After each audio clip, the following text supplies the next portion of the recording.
it was interesting timing. The reason I want to raise this particularly with personal experience of the case, I mean, I know there's all sorts of speculation about what really happened and was Henri Paul drunk and, you know, why they took the route they did. It was completely circuitous. But David and I had personal involvement in it.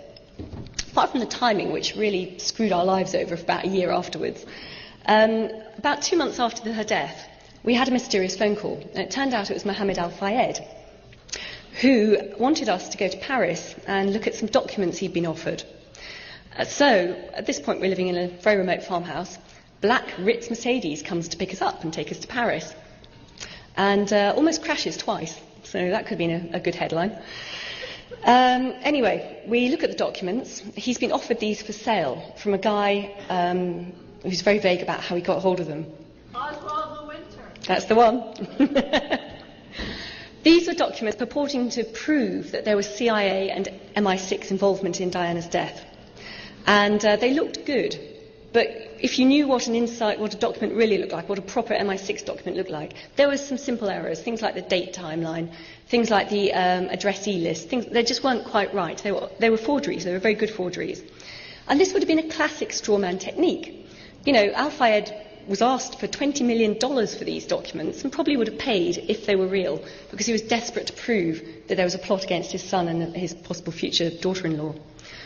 Anyway, we saw that they were forgeries, they were fakes, and it saved him $20 million, but also saved him embarrassment. This would have been a classic straw man operation, whereby he would have bought them, held them up to the world's media and said, look, I've got proof.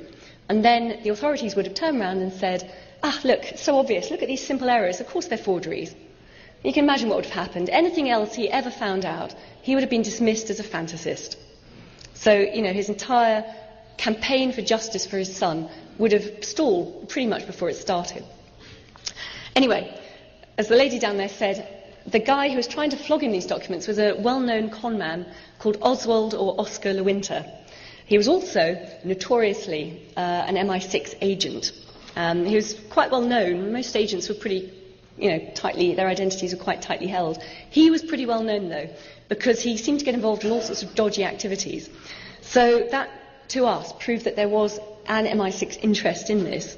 And then, of course, we started looking at the other evidence and all the rest of it. And I have to say, my personal opinion, I think, yes, they did intend to at least seriously injure or kill her.